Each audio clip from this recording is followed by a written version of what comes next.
오늘부터 저희가 이제 7장, 8장 말씀 끝내고 오늘 9장의 말씀, 9장부터 이제 11장은 크게 이방인과 유대인의 구원의 이 비밀이 이 안에 들어있는 것인데, 제가 오늘부터 이제 9장의 말씀 시작하도록 하겠습니다. 저희 또 로마서 전체의 구조를 함께 다시 한번 좀 살펴보는 시간을 가졌으면 좋을 것 같아요. 로마서는 크게 세 구조로 나눠져 있습니다. 그래서 앞부분 1장부터 8장까지가 교리가 되고요. 교리의 핵심의 내용은 우리 7장과 8장을 통해서 알 수 있는 것처럼 7장에 오호라 나는 공고한 사람이로다 하는 우리 안에 하나님의 법을 아는데 하나님의 법을 순종할 능력이 있지 않는 것으로 인해서 고민하는, 갈등하는 그 고백이 7장에 나오고, 8장은 생명의 성령의 법으로 우리가 자유케 되는 그 참 성령의 열매를 맺는 그 비결이 무엇인가. 그래서 로마서 1장부터 8장까지가 교리 부분이에요. 교리 부분의 결론은 8장이에요. 그래서 로마서를 우리가 복음의 꽃, 바울 신학의 핵심이라고 하는데 8장의 말씀을 전달하고 싶어서 로마서를 기록했다고 그렇게 볼 수도 있어요. 그래서 저희가 1장부터 8장까지는 교리, 그리고 9장부터 11장은 유대인과 이방인의 구원의 관계성이에요. 순서가 있다는 얘기예요. 추수를 하는데 영적인 추수의 순서가 있었다. 바울이 로마서를 기록하면서 이 부분이 정리가 됐어요. 저희가 그래서 앞으로 몇 시간 동안 9장부터 11장을 다룰 거예요. 그리고 12장부터 우리가 마지막 장까지는 크게 이제 결론 부분이다 하는데, 이 결론은 적용, 어플리케이션이에요. 이 1장부터 11장까지의 내용을 알았으면, 그러므로 이 내용을 깨달았으면 어떻게 살아야 될 것인가, 또 거룩한 산제물로 사는 것이, 산제사로 드려지는 것이 무엇인가, 또 성결의 삶이 무엇인가 하는 것, 그것이 12장부터 마지막까지의 내용이에요. 자, 저희가 이렇게 로마서가 크게 세 구조로 되어 있어요. 저희가 이 부분을 이제 정리해 잠깐 리뷰하는 시간을 갖도록 하겠습니다. 1장부터 8장까지 교리라고 했는데, 바울이 지금 로마서를 기록하다가 3차 선교여행을 마치고 고린도에서 주후 57년, AD 57년이라고 그랬죠. 바울이 예수님을 만난 것이 35년이라고 했을 때 한 22년의 시간이 흘렀어요. 그러면서 그 가운데서 이제 구원론, 은혜로 말미암아 믿음으로 구원을 받는다 하는 바울을 통해서 우리에게 전달하는 가장 핵심적인 구원론이죠. 예수 그리스도를 은혜로 인해서 믿음으로 구원을 받는 것. 그래서 사실은 우리 1517년에 종교개혁이 일어나면서 우리 칼빈이, 존 칼빈이 이 가장 기독교 교리의 핵심, 우리 개신교 교리의 핵심이 되는 파이브 솔라라고 얘기를 하죠. 오직 성경으로, 오직 예수, 오직 은혜, 오직 믿음, 오직 하나님의 영광. 그래서 솔라 스크립투라, 솔로스 크리스토스, 솔라 그라티아, 솔라 피데, 솔리데오 글로리아에서 이걸 정리를 했어요. 그런데 이게 칼빈이 정리를 한 것이 아니라 사실 이 기본 내용이 로마서에 들어가 있죠. 바울이 로마서를 기록할 때 이 기본 내용이 이 안에 성령의 깨닫게 주심으로 말미암아 이 내용을 정리해서 로마서에 집어넣었어요. 그 로마서 안에 구원론, 어떻게 구원을 받는 것인가? 은혜로, 그 다음에 예수 그리스도로, 믿음으로. 그것의 배경이 성경의 약속이죠. 하나님의 말씀에 약속이 있어서 그래요. 그리고 이 모든 것은 하나님의 영광으로 해서 우리가 피조물들에게 하나님의 구원의 이런 계획들을, 은혜를 베풀어 주셨다는 기본 핵심 내용이 이미 로마서에 다 들어가 있죠. 그리고 그 구원론의 또 핵심은 우리 크리스톨로지라는 기독론, 예수님이 누구신가 하는 거예요. 이 내용이 저희가 1장부터 8장의 핵심 내용이고, 또 저희가 보니까 하나님께서 하나님의 백성들을 예정적으로 선택하셨다 하는 걸 알게 되죠. 미리 택하신 자들을, 창세전에 정하신 자들을 때가 돼서 불러주시고 의롭게 해주시고 영화롭게 해주신다 해서 하나님의 백성은 하나님의 주권 가운데 예정적인 것이 성경 전체에 흘러가는 주제라는 것을 알게 돼요. 자, 이 내용이 1장부터 8장까지의 내용이에요. 그리고 9장부터 11장 저희가 이제 공부할 건데, 복음을 전하는데 유대인들이 받아들이질 않는 거예요. 그것 때문에 바울이 고민하고 기도하고 이 문제를 해결받은 것이 로마서를 기록하면서 이 부분이 정리가 됐어요. 그러니까 이 말씀이, 하나님의 말씀을 제가 사실은 한 번에 다 깨달아 알면 좋겠는데, 주님께서 은혜를 열어주시는데 시간이 필요해요. 어떤 사람은 조금 더 빠르게 깨닫는, 은혜가 좀 빠르게 임하는 사람이 있어요. 아무리 빨라도 한 번에 다 깨달아지지 않죠. 제가 성서적으로 볼 때 가장 위대한, 만약에 신약의 내용을 봤을 때 가장 위대한 신학자다 하면 사도 바울이에요. 그러면 저희가 잘 알고 있는 것처럼 신약에, 특별히 복음서 말고 서신서를 통해서 저희 구교의 신학을 정리를 해주신 분이 사도 바울이에요. 근데 사도 바울도 시간이 필요한 거죠. 구약 학자였지만, 바리새인이었고 구약의 학자였지만 성령의 감동으로 이걸 깨닫는데 시간이 필요했어요. 시간만 필요한 것이 아니라 경험도 필요했어요. 또 그때마다 끊임없이 이 고민과 갈등 속에서, 이런 성령의 사람이지만 주님 앞에 간구할 때 주님께서 성령을 통해서 인사이트를 주셔서 그 부분을 깨닫는 그 은혜를 하나씩 열어주셨죠. 자, 그래서 9장부터 11장은 구원에게, 쉬운 얘기로요, 구원의 순서가 있었다는 거예요. 저희가 영적인 추수를 얘기하면 추수하는 순서가 있다는 거예요. 그래서 지금도 마찬가지예요. 하나님의 창세전부터 계획하신 이 추수의 순서대로 진행이 되고 있어요. 그래서 그런 의미에서 저희가 선교지를 관찰을 하는 것을 보면 복음의 큰 흐름이 어디로 흘러간다는 걸 저희가 볼 수 있어요. 자, 그리고 12장부터 16장 마지막 세 번째 단락은 적용 부분이라고 그랬죠. 이 교리 부분, 핵심적인 구원론, 기도론, 예정론을 깨닫고 하나님의 구원의 신비를 깨달았으면 어떻게 살아야 되나 하는 것. 실질적으로 거룩한 산제사로 드려라 하는데 그것이 어떤 삶인가? 그렇게 이제 정리를 해서 끝을 내요. 호세아, 이제 로마서에도 인용을 했지만 호세아 4장 6절에 보면 하나님의 백성이 지식이 없음으로 망하는도다라고 되어 있어요. 하나님의 백성이 어떤 지식이 없어서 망한다고요? 하나님을 아는 지식이에요. 그러니까 저희가 영적인 좀 분별력인데, 저희가 영적으로 부흥이 있고 이 회복이 있고 할 때는 하나님의 말씀이 왕성해요. 항상 하나님의 말이 왕성해요. 반대로 교회에서 하나님의 백성들이 하나님의 말씀을 게으르게 이제 그다음에 관심 없이 무관심하게 취급하기 시작할 때, 그때는 영적인 핍박과 환난과 도전이 시작되죠. 그래서 망하는 세상 사람들이 보면 세상에 돈이 없어서, 권력이 없어서, 뭐 파워가 없어서, 뭐 세상적인 경험, 지식이 없어서 망한다고 생각하는데, 하나님의 나라와 하나님의 백성은 어디에 연결되어 있다고요? 하나님을 아는 지식이에요. 왜요? 이 땅의 주인, 이 땅을 움직이시는 원리가 무엇인가?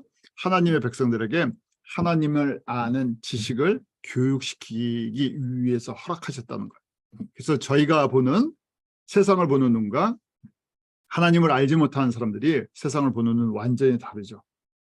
저희는 여기서 우리에게 주어진 시간 동안 하나님을 아는 그 교육 현장이라는 것을 잊지 마시기 바랍니다. 로마서가 바로 그렇게 저희들에게 그걸 총정리해주는 가장 기본적인 텍스트북과 같아요. 하나님의 자녀들, 저희가 예정적으로 이제 그동안 1장부터 8장의 내용 정리해 드리는 거예요. 오늘 다시 한번 정리하시는 시간 가지시길 바라요.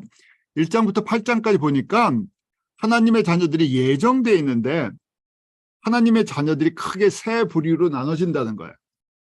첫 번째 믿음의 성도, 두 번째 믿음의 성도, 세 번째 믿음의 성도예요. 첫 번째 믿음의 성도들이 대다수예요. 60에서 70%인데 교회 역사를 보아도 그렇고 구약과 구약은 신약에 대한 예표니까 구약 성도들도 그렇고 신약 성도들도 그래요. 무슨 얘기냐면 예수님은 아는데 영적인 감각이 없어요. 영적인 감각이 없다는 얘기는 지금 무슨 얘기입니까? 영적인 지식, 하나님에 대한 말씀의 지식이 없어요. 하나님에 대한 말씀의 지식이 없으니까 삶의 기준은 전부 세상적인 기준이에요. 우리가 대표적으로 출애굽했을 때 광야에서 이스라엘 사람들이 일을 결정할 때마다 뭘 결정할 때마다 항상 뭘 따라갑니까? 옛날 애굽에서 살던 삶의 방법을 취해요.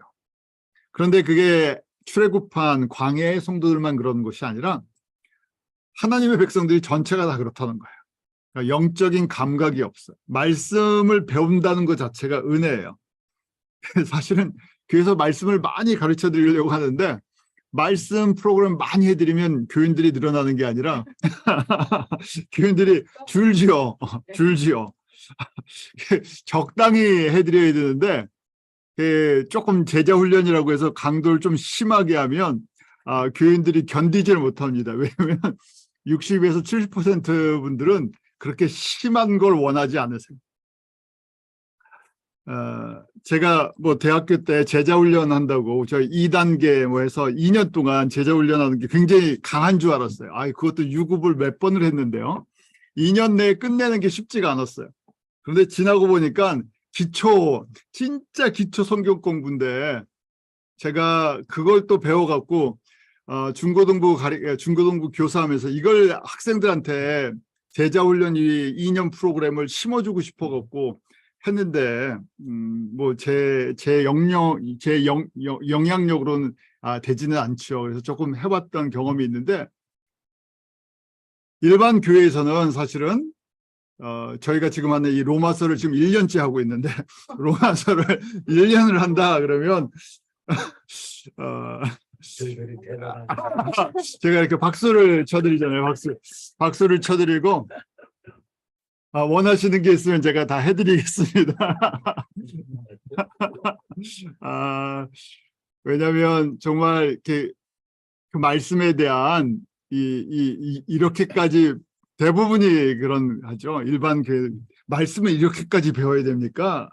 하는데 왜냐면 영적인 배고픔 자체를 그렇게 크게 느끼지 못하시죠. 그래서 대부분의 성도들이 그러세요. 교회가 그렇게 돼 있기 때문에 구조적으로 이 정도의 내용들을 다 나눠드릴 수가 없죠. 자, 그런 분들이 60에서 70%입니다. 두 번째 성도는 열심은 있어요. 열심은 있는데 성결에 성령의 열매를 맺는다는 것에 그림이 흐리하세요. 그래서 내가 열심히 하는 이유는 내가 예수님을 열심히 섬기면, 열심히 믿으면, 열심히 참여하면 이 땅에서 예수님께서 책임져 주신다. 이 땅에 복을 주신다. 나에게 건강의 복도, 우리 자녀들도, 사업도 주님께서 책임져 주신다는 눈에 보이는, 사실은 저희도 다 그 과정을 겪잖아요. 그게 은혜 받는 대표적인 통로들인데, 그러다 보니까 오호라 하는 거를 조금 하시긴 하시는데 내 안에 옛 성품, 쓴뿌리의 영향력 이런 것들을 제거하고 성령의 사람이 돼야 된다는 이 도전에 약하세요. 그냥 본성대로 하시죠. 본성대로. 열심히 있는데 본성대로 하세요. 그런 분들이 20에서 30%세요.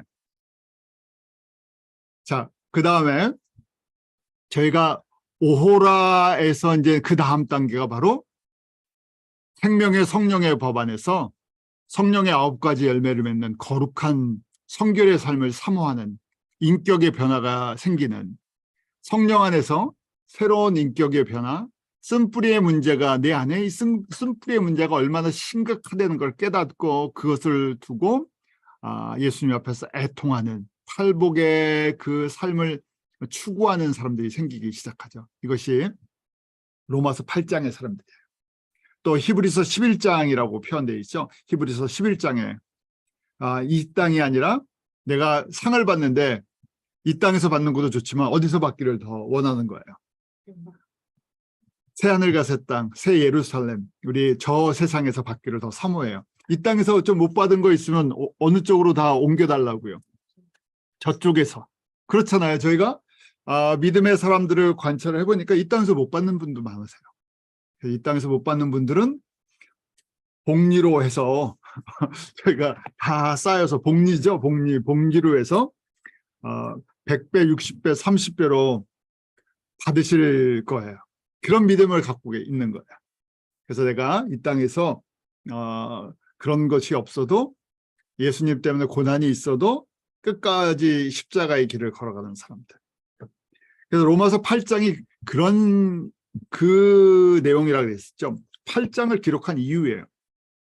다 사실은 서신서도 그렇고 바울의 서신서니까요. 바울의 서신서의 대표적인 게 로마서죠. 그러니까 로마서 교리 중에서 하고 싶은 성령님을 통해서 하고 싶은 메시지가 바로 8장의 사람이 되라는 얘기예요. 8장의 사람이 무엇입니까? 하나님의 영광에 참여하는 복 있는 사람이 되기로 하는 거예요. 근데 바울도 나도 이것 때문에 고난을 받고 있다. 로마에 있는 성도들 중에서 예수님 때문에 고난을 받고 있는 사람들한테 격려해 주는 거예요. 너희가 이게 결코 이 믿음의 길이, 이 은혜의 길이 얼마나 큰 축복의 길인 줄 아냐. 진짜 복 있는 길이다. 영광 받으려면 고난도 있다 하는 거였죠. 근데 이것을 내가 하는 것이 아니라 누가 도와주신다고요? 성령님이 도와주신다는 거예요. 어떤 사람이요? 로마서 8장의 사람들. 성령님께 맡긴 사람들. 내가 살아가는 것이 아니라 내 인격, 내 삶, 나의 모든 주권을 내가 쥐고 있다가 성령님께 맡긴 사람들. 주권을 성령님께 내어드린 분들.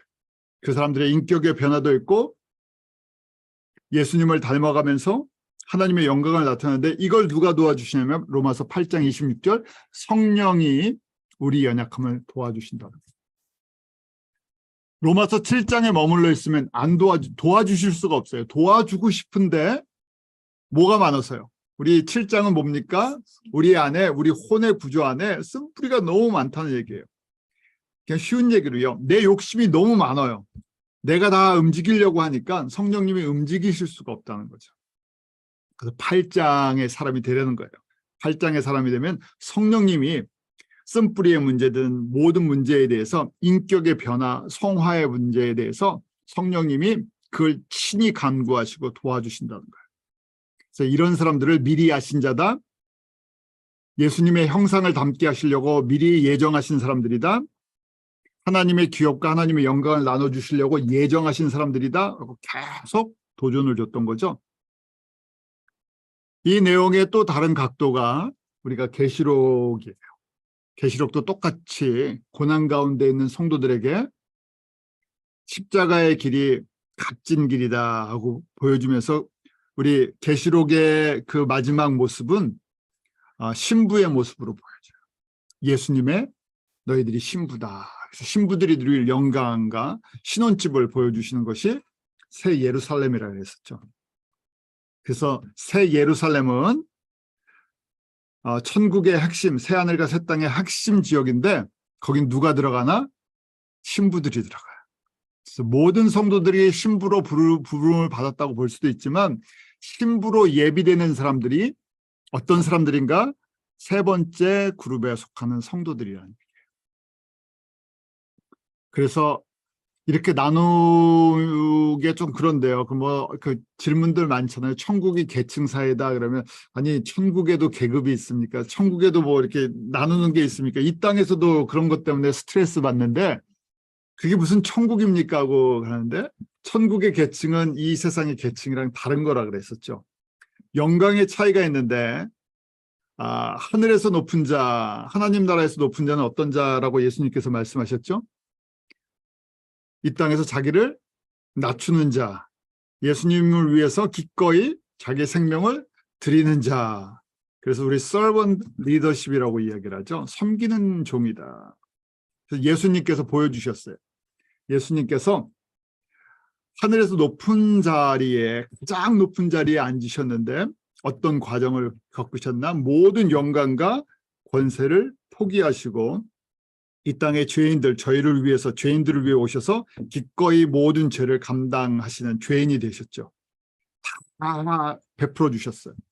그래서 가장 낮은 자리까지 내려가시고 그때 하나님께서 높이셔서 하나님 보좌 우편에 앉히셨다고 돼 있죠. 똑같은 과정이에요. 그런 계층이 있다는 거예요. 그때 하늘의 영광을 누릴 권세가 생긴다는 거예요.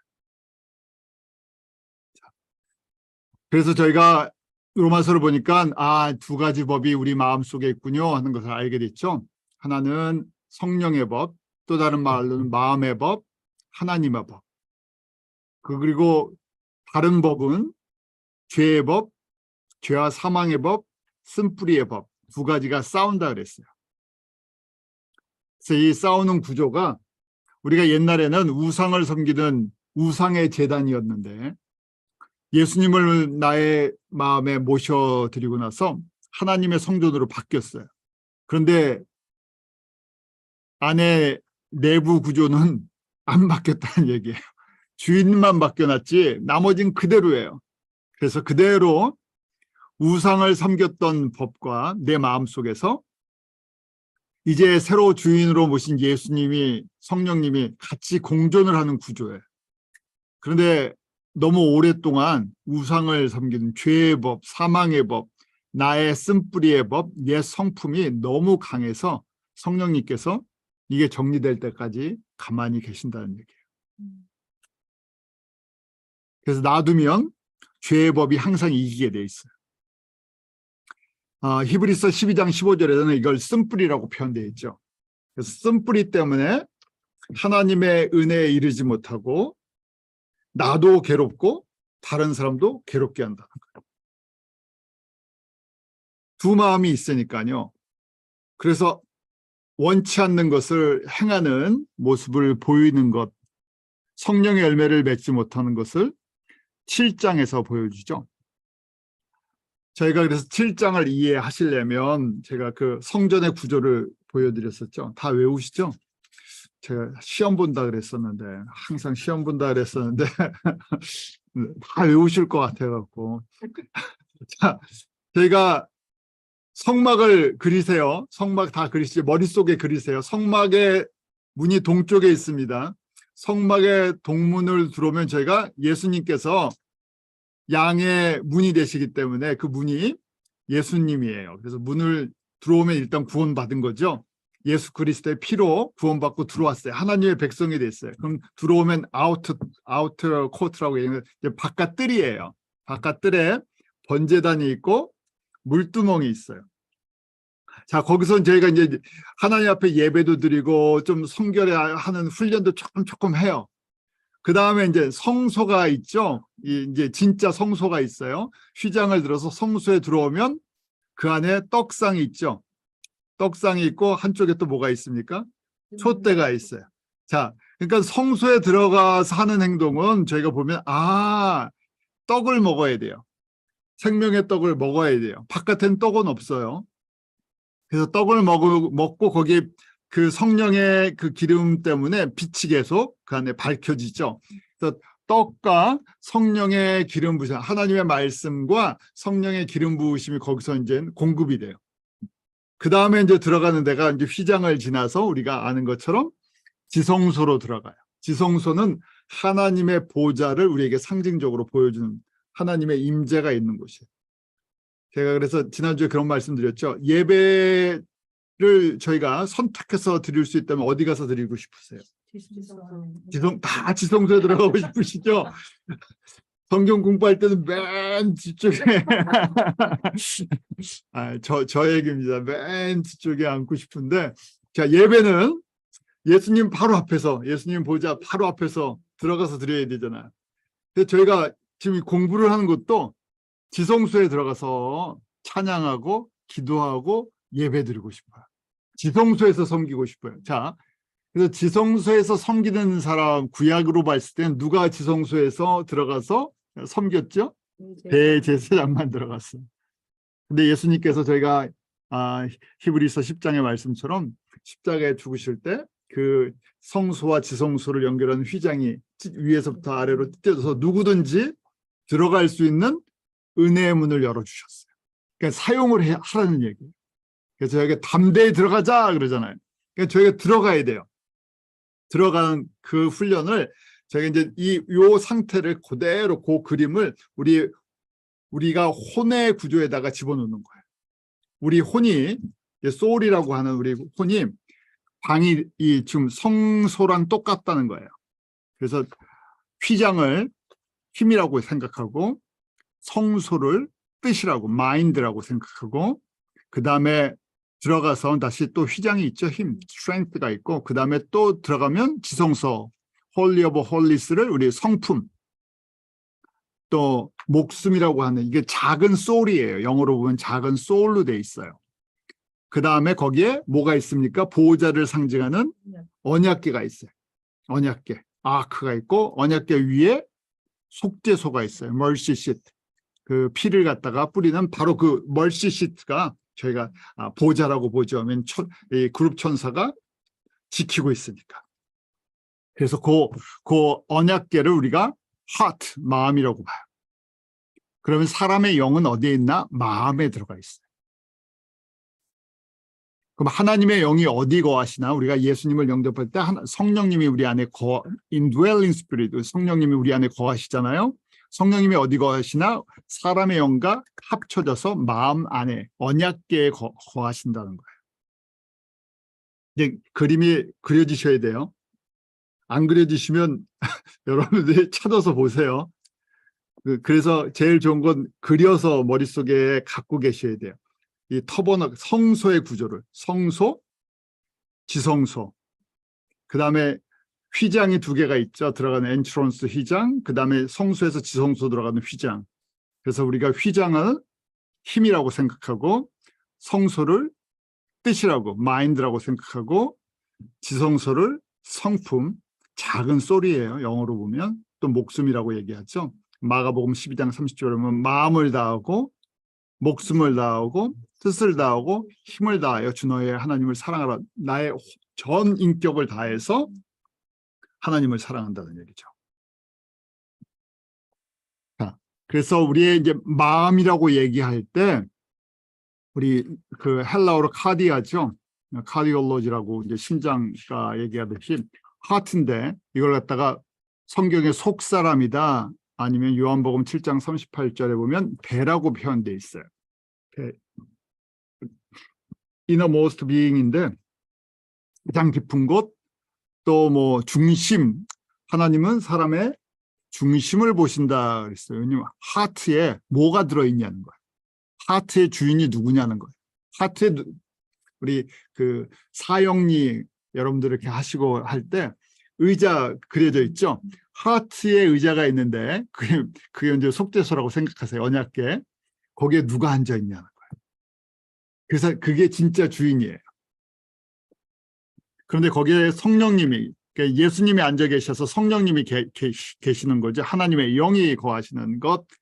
그럴 때 우리가 거듭났다. 정확한 의미로는 주인이 바뀌었으니까. 자, 이 상태인데 근데 아직 구조는 바뀌지 않았죠. 주인만 바뀌었어요. 혼도 그대로 있다는 얘기. 마음도 주인은 바뀌었는데 그 안에 우리의 영이 예수님을 영접함으로 말미암아 성령님이 거하셔서 의자에 주인이 앉아 있는데 우리 그 사형리 그림에 막 복잡하게 그려져 있죠. 근데 이게 중심에 있다고 하는데 사실은 중심에 있는 것 같지가 않죠. 너무 주변에 영향력이 너무 많아갖고 과거에 나의 쓴뿌리들, 나의 성품들, 나의 생각들이 가득 차 있어 더러워요. 성령님이 가만히 계세요. 움직이지 않고.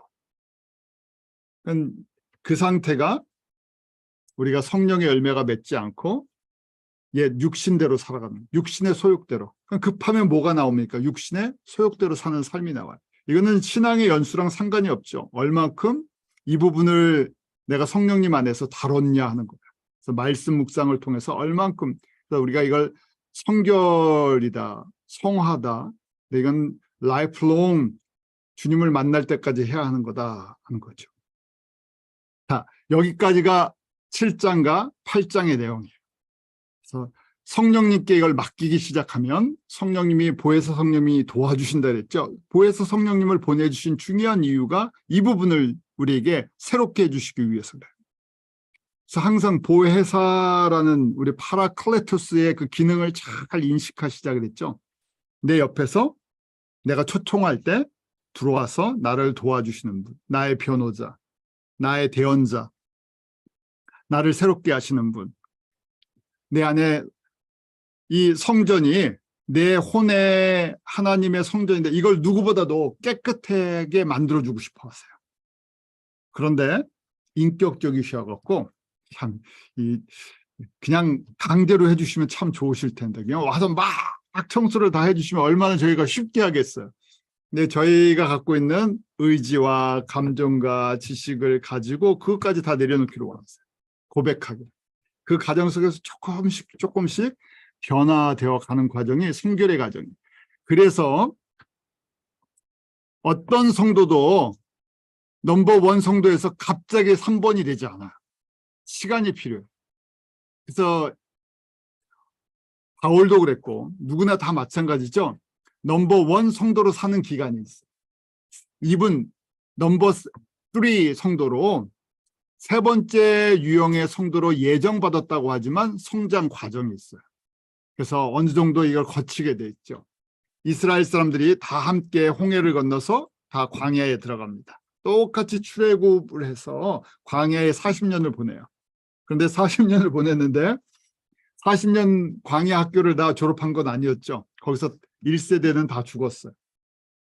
1세대 여호수아 갈렙만 거기를 통과했어요. 그 학교를. 그리고 1.5세 2세대들 광야에서 어렸을 때 들어온 이스라엘 백성들이나 거기서 태어난 사람들이 훈련을 받고 그 과정을 끝냅니다. 그래서 저희가 모른다는 얘기예요. 1번 사람이 언제 2번이 될지, 2번 사람이 언제 3번이 될지 안 넘어올 수도 있어요. 1번에 그대로 계실 수도 있고 2번에 그대로 계실 수도 있어요. 그런데 그중에 소수는 3번으로 넘어가요. 그래서 저희가 외모로 사람을 취하지 말라는 것이 지금은 1번처럼 보여요. 또 지금은 2번처럼 보여요. 근데 모른다는 얘기예요. 그래서 저희가 있는 그 모습대로 저희가 받아주는 훈련을 갖다가 특별히 몇 번의 성도가 되시려면 하셔야 됩니다. 3번째 성도가 되려면 그런 훈련을 하셔야 된다. 어렵죠. 나도 그 과정 속에 있는데 그런 분들을 보면서 인내할 때도 있고 또 은혜를 베풀 때도 있고 그러면서도 분별력이 필요해요. 왜냐하면 1번에서 2번으로 넘어오는 사람처럼 보이기도 하는데 아닌 사람들도 있고 그래서 저희가 참 어렵죠. 특별히 이제 사역자들이 될 때 어려워요. 사역자들인데 3번의 모습들이 있어야 되는데 1번의 모습이 있는 사역자들이 있어요. 참 그거 어려워요. 같이 그 안에 있을 때 그 부분을 어떻게 해야 될까 하는 것들이 그래서 저희가 이 구조를 알면서 성령님의 지혜와 또 은혜를 항상 구할 수밖에 없죠. 시간이 필요한 과정이기 때문에. 여기까지가 7장과 8장의 내용을 다 정리한 거고 오늘 9장으로 넘어갑니다. 9장으로 넘어오면서 9장 1절에 내가 그리스도 안에서 참말을 하고 거짓말을 아니하노라. 내게 큰 근심이 있는 것과 마음에 그치지 않는 고통이 있는 것을 내 양심이 성령 안에서 나로 더불어 증거하노니. 갑자기 주제가 바뀌어요. 이 주제는 뭐냐면 내가 참말을 한다 그랬죠. 현재형이에요. 거기에 보면 참말을 한다고 되어 있는 이것은 현재형을 표현되고 있어요. 과거의 어느 시점부터 이게 진짜 고민이었다는 거예요. 바울이 사도인데 로마서를 기록하고 있을 정도로 영성이 깊은 저희는 도저히 어떻게 보면 따라갈 수도 없는 수준인데도 고민이 있었다 그래요. 그 큰 근심과 마음에 그치지 않는 고통이니까 무슨 얘기입니까? 참 이게 모순인데 쉬지 말고 기도하라, 범사에 감사하라 이렇게 데살로니가에서 말해놓고 뭐라고 얘기를 하고 있어요? 그런 세상적인 근심은 아닌데 영적인 근심과 고통이 있다는 거예요. 24시간 365 이게 해결이 안 된다는 거예요. 그 내용이 뭐죠? 왜 내 민족, 이스라엘 민족은 복음을 받아도 제일 먼저 받았었고 누구보다도 예수님을 알아도 예수님을 믿어도 제일 많이 믿고 제일 열심히 해야 되는데 안 받아들인다는 거예요. 복음을 바울이 항상 바울의 전략이 그랬어요. 어느 곳을 가나 먼저 그 지역에 회당이 있나 찾았죠. 유대인들에게 먼저 복음을 전했어요. 가장 가까운 사람들이기 때문에. 근데 유대인들이 복음을 받아들이질 않아요. 아니 너무나 쉽게 받아들일 것 같은데. 왜냐하면 구약의 모든 말씀이 누구에 대한 예언의 말씀이에요? 예수님에 대한 말씀이에요. 차고 넘쳐요. 그다음 예수님이 직접 이 땅에 오셔서 예루살렘에서 또 갈릴리에서 말씀하시고 보여주시고 십자가에 죽으시고 3일 만에 부활하셔서 능력으로 하나님의 아들인 것을 보여주셨어요. 그 많은 증거들을 갖고 있는데도 믿지를 않는 거예요. 그래서 그것이 큰 근심과 마음의 고통. 왜라는 것이 끊임없이 왜 안 믿습니까? 하는 거예요. 이해가 되지 않는 거예요. 반대로 이방인들을 하나님의 말씀도 알지 못하고 구약적인 관점으로 보면 택함을 받지 못했다고 버림을 받았다고 생각하는 사람 중에서는 허다한 사람들이 예수님 앞에 나와요. 이게 바울이 풀리지 않는 이방인의 사도였지만 이게 풀리지 않는 지금 로마서를 기록할 때까지 풀리지 않은 거였어요. 그런데 로마서를 기록할 때쯤 지금 1장부터 8장이 정리되면서 영성이 이 정도 되니까 그 다음 때가 되니까 지금 성령님께서 예수님께서 성령님을 통해서 왜 내가 이렇게 하는지 아냐 하고 이 부분을 가르쳐주기 시작하신 거예요. 이게 하나님의 신비인데 하나님의 주권 가운데 하나님의 의도적으로 이렇게 하신다는 거예요. 그래서 신비, 미스터리라고 얘기를 하죠. 사람으로는 이게 이해가 되지 않는다는 거예요. 근데 이걸 하나님께서 창세전부터 준비하셔갖고 때가 돼서 이제 바울의 그릇이 이걸 담을 수 있을 때가 되니까 가르쳐주기 시작하세요. 저희도 마찬가지. 로마서 1장부터 8장까지가 정리가 되면 이 메시지가 들어올 수 있어요. 그러니까 1장부터 8장이 정리가 잘 안 되면 쉽게 말해서요. 구원론과 기독론과 예정론에 대한 핵심적인 이런 것들이 정리가 되지 않으면 9장부터 11장의 내용이 이해가 잘 안 된다는 얘기예요. 때가 돼서 지금 성령님께서 바울을 통해서 열어주셨다 하는 거예요. 바울이 그동안에 얼마나 이걸 갖고 고민을 했는지 거기 뭐라고 되어 있습니까? 내 양심이 성령 안에서 나로 더불어 증거한다. 이게 내 기도 제목이라는 얘기예요. 풀리지 않는.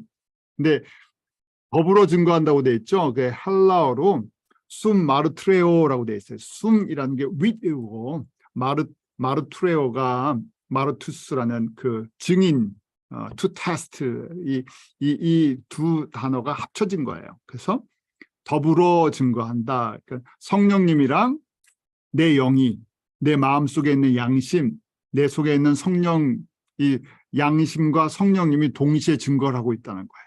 증인이라는 얘기예요. 성령님이 내가 이거 갖고 얼마나 기도를 했는지.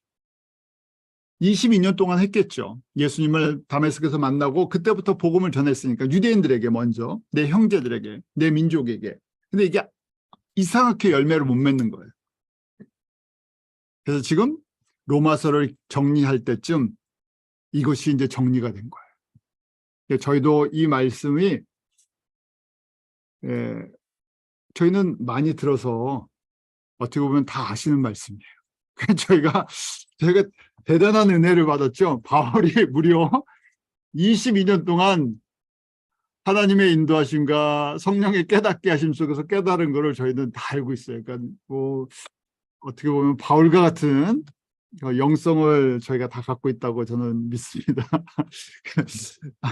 바울이 고민하는 얘기를 하는 거죠. 3절에 보면 나의 형제 곧 고륙의 친척을 위하여 나의 형제 이스라엘 사람들 유대인들 고륙의 친척들을 위해 내 자신이 저주를 받아 그리스도에게서 끊어질지라도 원하는 바다. 내 생명, 내 구원, 나의 모든 거 다 걸고 고륙의 친척이니까 혈연, 내 피와 같은 나와 피를 나눈 내 민족이 구원받는 것 때문에 내가 다 쏟아부어도 좋습니다. 진짜 구원을 잃어버려도 된다는 얘기는 아니죠. 그만큼 간절했다는 얘기예요. 나의 모든 걸 다 쏟아부었다는 거죠. 원하는 바다 그런 것이 이제 과거 가정법이에요. 과거부터 그렇게 되기를 간절히 바랬다는 거죠. 자기 민족 구원을 위해서. 왜 그렇게 했습니까? 이 복음이 절대적으로 필요하기 때문에. 유대인에게나 바울의 로마서 1장에 이 복음, 유대인이나 이방인에게 구원을 주시는, 생명을 주시는 하나님의 능력이 되기 때문에 절대적으로 필요한 건데, 이 귀한 거를 내 민족이 받아들이지 않는 것에 대해서 그 정도로 안타까웠다는 거예요.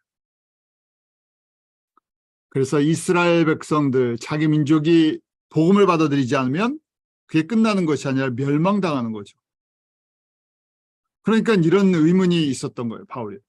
하도 복음을 받아들이지 않으니까 그러면 하나님이 유대인들을 버리셨습니까? 포기하신 겁니까? 왜냐하면 22주 사역을 하면서 1차, 2차, 3차 선교 여행을 하면서 복음을 전할 때마다 유대인들이 받아들이지 않는 거예요. 더 핍박을 하는 거예요. 그러니까 무슨 생각을 하게 됩니까? 정말 유대인들은 구약으로 사용받고 폐기된 겁니까? 이 사람들을 버리신 겁니까? 하는 의문을 갖게 될 수밖에 없었어요. 그런데 바울이 그렇게 얘기하죠.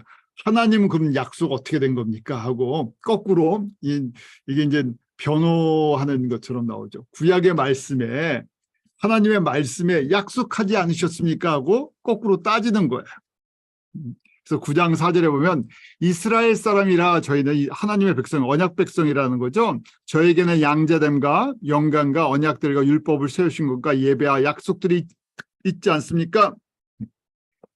구약의 이스라엘 백성들에게 약속하신 것, 언약하신 것이 있지 않습니까? 그거 왜냐하면 하나님은 언약하시고 지키시는 여호와이시기 때문에 그래요. 신실한, faithful하신 분이기 때문에. 그러니까 진짜 낙심한 것 이 안에 이게 이제 이 안에서 이 갈등을 하는 거죠. 분명히 하나님은 언약을 하시는데 왜 이렇게 이 시간이 흐르도록 아무 답이 없습니까? 거꾸로 반대의 모습이 있습니까? 근데 바울이 지금 로마서를 정리하면서 답을 얻었어요.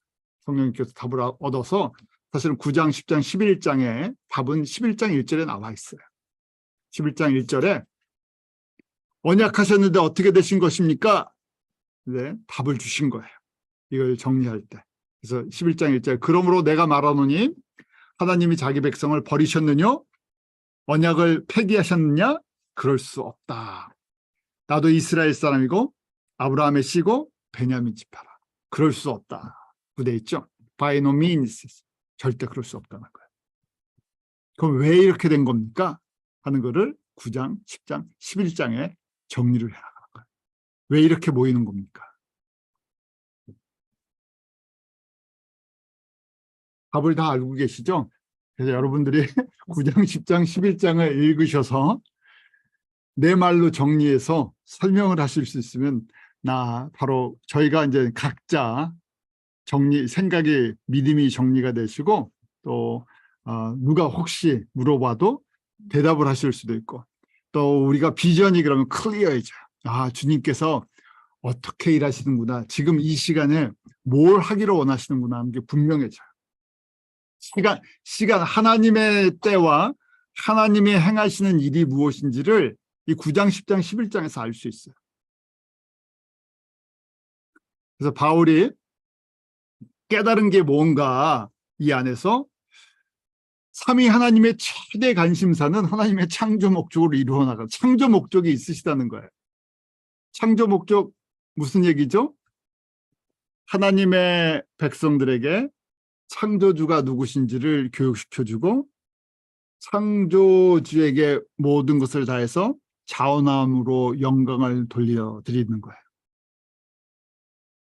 그걸 이루기 위해서 이 땅에 7,000년의 역사를 허락하셨어요.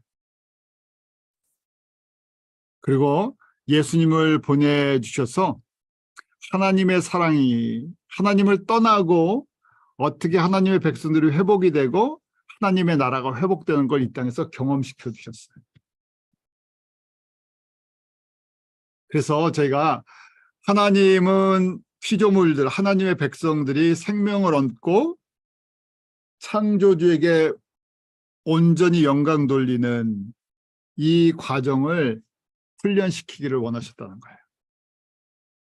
그래서 이 모든 것이 창세전부터 예비되어 있었다. 그래서 바울이 로마서 16장 25절 26절에 이렇게 정리해 주죠. 나의 복음과 예수 그리스도를 전파함은 영세전부터라고 되어 있죠. 이것이 창세전부터 감추었다는 거예요. 아무도 이걸 밝혀내지 못했어요. 그래서 mystery hidden for long age past라고 되어 있잖아요. 이게 그냥 시큐레이션의 미스터리라고 했죠. 사람이 풀어낼 수가 없다는 얘기예요. 사람들을 이해할 수가 없다는 거예요. 하나님이 창세전부터 감췄다가 때가 돼서 예수님을 통해서 밝혀주기 시작하셨어요. 또 때가 돼서 성령님을 통해서 하나씩 가르쳐 주셨어요. 특별히 저희는 어느 시대에 살고 있습니까? 마지막 주님 오실 때 가까운 시대예요. 정확하게 언제인지는 모르지만 그래서 어느 때보다도 거의 모든 신비한 것들이 다 드러나는 시대에 살고 있어요. 근데 이걸 알려면요, 하나님의 말씀을 비추어 봐야 돼요. 왜냐하면 그냥 사람들이 얘기하는 것이 아니라 하나님의 말씀이 정말 이렇게 여태까지 진행되어 왔습니까? 하나님의 언약이 이렇게 진행되어 왔습니까? 하는 걸 저희가 비추어 봤을 때 앞으로 어떻게 흘러갈 것인지 이미 언약되어 있으니까 그걸 볼 수가 있죠. 그래서 저희가 이렇게 크게 보니까 성경에 하나님께서 두 종류의 사람을 만드셨다는 거예요. 자, 하나는 하나님의 백성, 다른 쪽은 사단의 백성이 있어요. 저희가 근데 이게 구별이 되기 쉽지 않죠. 왜냐하면 우리 다 똑같이 사단의 백성, 죄인이었다가 때가 돼서 불러주셔서 예수님을 영접하고 하나님의 자녀로 바뀌었어요, 신분이. 누가 반응을 하는지를 몰라요. 얼굴 보고 모르죠. 이름 보고도 모르고요. 또 때가 다 달라요. 그때는 예수님을 안 받아들였는데 어느 때 예수님을 받아들이는 때가 또 있죠. 그래서 하나님의 예정적인 권세 속에서 예정되어 있는 하나님의 백성들이 있다는 거고, 근데 끝까지 안 믿는 사람이 있어요. 아무리 저도 안 믿는 사람이 있어요. 저희가 사단의 백성이었구나 하고 봐요. 자, 또 하나님의 백성인데 같은 하나님의 백성인데도 크게 민족적으로 두 부류예요. 이방인 하나님의 자녀, 아브라함, 혈통적으로 우리 이스라엘이라고 그러죠. 아브라함의 자녀들. 아브라함의 자녀는 사실은 또 그 안에 보면 이삭의 자녀가 있고 크게 이스마엘 자녀가 있어요. 저희가 그래서 합쳐서 이스라엘과 성서적인 아랍 사람으로 구별이 돼요. 자, 아브라함 자녀를 구원하시는 걸 저희가 7년 환란 때부터 본격적으로 하시지 않을까? 성서적인 내용으로 봤을 때. 그래서 이 이슬람권, 저희가 얘기하는 아랍 중동 사람들이 예수님 앞에 돌아오는 시기는 이스라엘 사람들이 돌아오는 시기와 비슷하지 않을까? 특별히 7년 환란 가운데 깊은 환란 속에서 그들이 복음을 받아들일 거라고 한번 보고 있어요. 또 하나님의 백성도 저희가 지금 구별하는 거에 따라서 첫 번째, 두 번째, 세 번째 유형의 성도들이 있어요. 그러니까 이렇게 다 분류가 돼 있어요. 또 이분 세 번째 성도라고 해도 거기에 또 달란트 받은 사람들의 그 양이 다르죠. 5달란트, 2달란트 받은 것처럼 달란트 받은 양이 달라요. 그렇지만 달란트 양이 다르지만 칭찬은 어떻습니까? 마태복음 25장에 보면 5달란트 갖고 5달란트 남긴 사람이나 2달란트 갖고 2달란트 남긴 사람 칭찬이 같아요. 그러니까 저희가 사역을 크게 했다고 영광을 많이 받는 게 아니라 얼마나 충성스럽게 맡은 것 같고 하느냐 하는 거예요. 그러니까 남의 사역 비교할 필요는 없다는 거예요. 내가 받은 것 같고 충성스럽게 그 일을 맡은 일을 잘 감당하면 되죠. 자, 그래서 저희가 이것이 창세전부터 예비되었는데 이 과정을 통해서 7,000년의 역사를 허락하셔서 이 과정을 통해서 그리스도의 사랑을 알게 하시는 거예요. 그 사랑의 넓이, 길이, 높이, 깊이가 어떠한지를 깨달아서 하나님의 이 충만하신 충만함으로 우리가 하나님의 이 사랑을 담을 수 있도록, 그릇에 담을 수 있도록 이걸 깨닫게 해주세요. 그냥 사실은 훈련을 많이 받으면 좋죠. 훈련을 받으면 무슨 얘기입니까? 그릇이 커진다는 얘기예요. 두 가지 가능성이 있어요. 보니까요. 훈련을 받으면서 그릇이 작아지는 사람이 있어요. 너무 상처가 많다 보니까 이게 이제 자꾸만 마음의 문이 닫혀갖고 작아질 수도 있어요. 그런데 일반적으로 훈련을 받으면 어떻게 됩니까? 커져요. 그릇이 훈련을 허락하시는 이유가 무엇일까? 넓이야 길이와 넓이야 높이야 깊이를 크게 만들어 주시려고. 그러니까 아무도 강한 훈련을 원하는 사람 아무도 없어요. 그렇잖아요. 예수님 믿고 평안한 게 좋죠.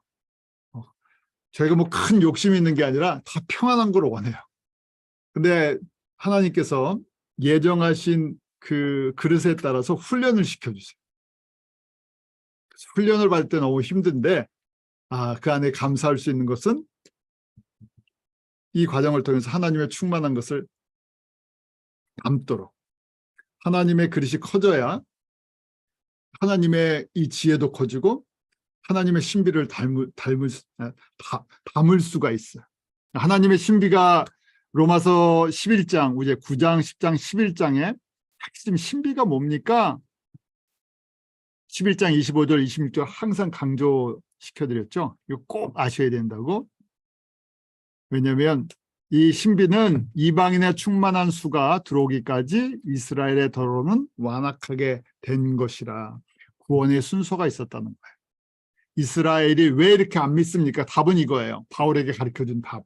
성령님께서 이거 갖고 바울이 목숨을 걸고 기도를 했는데 하나님의 언약을 붙들고 기도를 했는데 답은 무엇인가?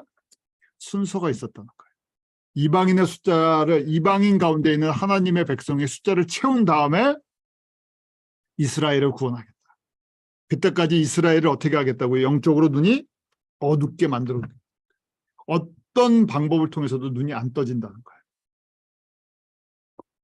그래서 그렇게 하나님께서 진행시키신다는 거예요. 여기까지가 지금 1장 바울의 큰 근심에 대한 이 9장, 10장, 11장을 기록하게 된 서론이에요. 서론하면서 제가 답을 미리 조금 드렸어요. 왜 이게 중요하냐면 저희가 왜 복음을 땅끝까지 전해야 됩니까? 하는 것과 연결이 되어 있고 왜 이방인의 숫자를 채워야 됩니까? 연결이 되어 있어요. 뭘로 채워야 됩니까? 어떻게 전해야 됩니까? 왜 우리가 12장 로마서 12장의 삶 거룩한 산제사로 드려야 됩니까? 이 내용이 들어가 있기 때문에 그래요. 이 내용이 없으면 저희가 방향이 없어져요. 내가 은혜로 구원을 받고 3장에 만약에 세 번째 유형의 성령의 사람이 됐습니다. 그럼 거기서 끝나는 것처럼 보여요. 성령의 열매 맺는 걸로 끝나는 것처럼 보이는데 그게 아니라 남은 숙제가 있다는 얘기예요. 그 남은 숙제가 무엇입니까? 9장부터 11장을 저희가 볼 때 이게 진행형이구나. 이게 어떻게 진행형이 이 땅에서 세 번째 유형의 사람을 통해서 성령의 사람을 통해서 원하시는 것이 이 일이라는 얘기예요. 그 바울이 그래서 이걸 집어넣은 겁니다. 저희 같이 기도하고 마치도록 하죠. 하나님 참 감사합니다.